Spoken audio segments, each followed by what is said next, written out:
नमस्कार दोस्तों आप देख सकते हैं प्रकाश जावड़ेकर जी जो कि बीजेपी नेता हैं। इन्होंने 2014 में ईपीएस 95 पेंशन बढ़ोतरी को लेकर के वादा किया था, लेकिन अभी तक उस वादे का क्या हुआ उसकी कोई पता नहीं है। आइए आपको सुनाते हैं क्या वादा किए थे प्रकाश जावड़ेकर जी। मजदूर विरोधी रही है, अब मजदूरों के साथ और एक छलावा करने जा रही है। आने वाले कैबिनेट के मीटिंग में जो ईपीएस एम्प्लॉयज पेंशन स्कीम 95 ये जो योजना है जिसे ईपीएफ पेंशन कहते हैं, ईपीएफ पेंशन या नाम एक्चुअली है एम्प्लॉयज पेंशन स्कीम 95 ईपीएस 95। इसमें मिनिमम पेंशन 1000 करने को जा रहे हैं, रुपये 1000 केवल। भारतीय जनता पार्टी मांग करती है कि ये 1000 नहीं बल्कि 3000 रुपये मिनिमम पेंशन होना चाहिए। 1000 रुपये मिनिमम पेंशन करना ये मजदूरों के साथ धोखा होगा और एक टोकनिज्म होगा। चुनाव के पूर्व संध्या पर एक सौगात दिखा रहे हो, लेकिन प्रत्यक्ष वो पिटंस है और ये एक तरह से मजदूर विरोधी ही कदम होगा, क्योंकि this is too little and too late. ये बहुत कम है और बहुत देरी से आया है, क्योंकि पिछले 4 साल से ये प्रस्ताव श्रम मंत्रालय ने दिया था, जिसे यूपीए सरकार ने हमेशा बाजू में रखा था। हम मांग करते हैं कि कम से कम 3000 रुपये पेंशन होना चाहिए और वो महंगाई से जुड़ना चाहिए। It must be index to the inflation. देश में आज 5 करोड़ मजदूर इस में हर महीने अपने तनख्वाह से 8.33 देते हैं। वो उनका प्रोविडेंट फंड में जमा होता है। 5 करोड़ मजदूरों के जो मालिक है वो भी 8.33 देते हैं, जो पेंशन स्कीम में जाता है 8.33 बाय एम्प्लॉयर। लेकिन सरकार है कि जो केवल 1.16 देती है। अब ये 1000 रुपये कर, और इसलिए हुआ हो क्या रहा है, 5 करोड़ मजदूर इसमें हर महीना भरते हैं पैसा। इसके 41 लाख कर्मचारी है पेंशनधारी, और out of 41 lakhs 30 lakh get less than 1000 rupees. तो वो 1000 रुपये करने का सरकार का प्रस्ताव एक मरहम नहीं है, ये जख्म पर नमक छिड़कने जैसा है आज के बढ़ते महंगाई में। इसलिए वो 3000 रुपये होना चाहिए, ये हमारी मांग है। और ये कौन लोग हैं? 5 करोड़ मजदूर, मीडिया हाउसेस के लगभग सभी लोग। जहां 20 से ज्यादा लोग हैं और जहां गवर्नमेंट पेंशन स्कीम नहीं है, वो सब ईपीएस 95 के कंट्रीब्यूटर्स होते हैं। उसकी सीमा थी बेसिक वेज का 6000, तो अनेक टेक्नीशियन वगैरह उसमें आते हैं, बाकी भी लोग उसमें आते हैं।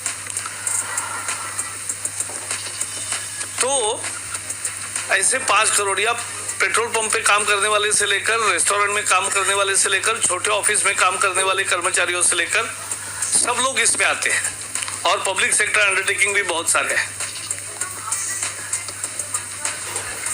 अभी मिनिमम नहीं है, अभी जो हिसाब से आता है वो किसी को 15 रुपए, किसी को 200 रुपए, किसी को 400 रुपए, 500 रुपए मिलते हैं। लेकिन out of 41 lakh pensioners today 30 lakh get less than 1000 rupees. It's a formula, but I'll come to that. I don't want to go into the technicalities of it. First basic thing, मैंने इसके बारे में एक पिटीशन किया था, ये 5.5 करोड़ मजदूरों को न्याय मिलने के लिए, राज्यसभा पिटीशन कमेटी के सामने। और वहां सब पार्टी के, कांग्रेस के भी सांसद थे और यूनानिमसली उन्होंने हमारी मांगों को स्वीकार किया और सरकार को रेकमेंड किया। पिटीशन कमेटी की ये रिपोर्ट मानसून सत्र में आ गई और पार्लियामेंट में रखी गई। सरकार ने उसको स्वीकारने के बजाय ये पुराना प्रस्ताव निकाला कि 1000 करो।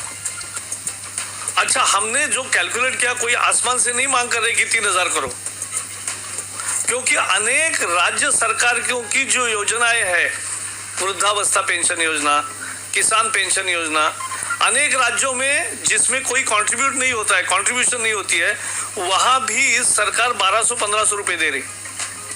और यहाँ तो पूरे सर्विस में वो कंट्रीब्यूट करता रहता है और फिर भी उसको 1000, अब 1000 देने की उदारता सरकार दिखा रही है। वो उदारता नहीं है, वो क्रूरता है।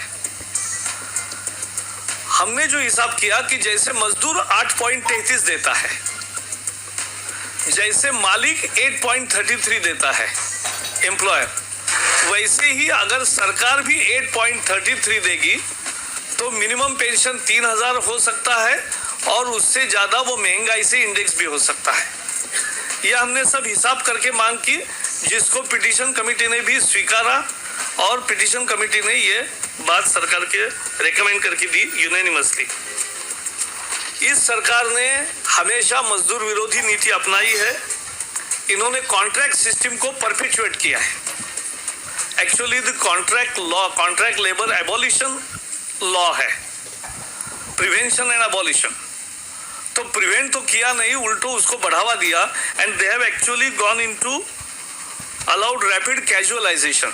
So contractualization and casualization are the two worst gift to the labor force by the UPA government. और उसके ऊपर अब ये केवल इतना सा देंगे 1000 तो ये मंजूर नहीं होगा।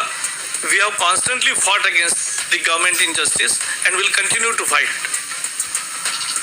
तो इसलिए हमारी मांग है। So the government is mulling to increase the minimum pension under EPS 95 to meager 1000 rupees. We totally denounce this.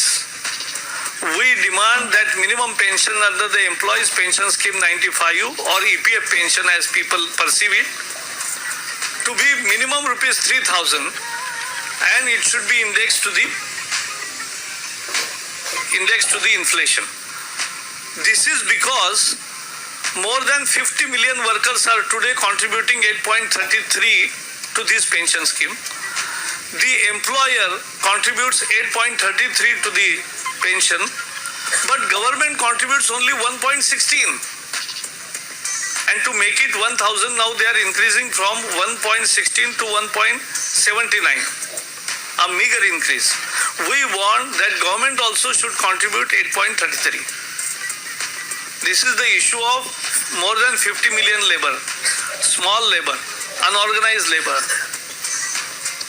and working in small offices, working on petrol pumps, working as technicians, low-paid technicians, and many other people in media houses, in small newspapers, everybody. And there, the government is doing injustice. We want government to contribute 8.33. Thereby, it can give 3000 rupees minimum pension indexed to inflation. And that's our demand. We are continuing with our fight. I made a special petition to the Petitions Committee, Rajya Sabha. All parties had representation on it. They unanimously upheld our demands and recommended to the government and laid the report of unanimous recommendation on the table of the House in the monsoon session. Instead of accepting that, government has gone ahead with the old proposal of the Labour Ministry, which we condemn, and government must come out with that. Otherwise, we will continue to fight. दोस्तों, जैसे कि आपने सुना कि प्रकाश जावड़ेकर जी जो कि BJP के नेता हैं, इन्होंने जो 2014 में वादा किया था उसको लेकर के डीए भी था, डीए को लेकर के अभी तक पेंशनधारकों की पेंशन 7500 से लेकर के 9000 के आसपास हो जाती, लेकिन अभी तक वादे का अता पता ही नहीं चला।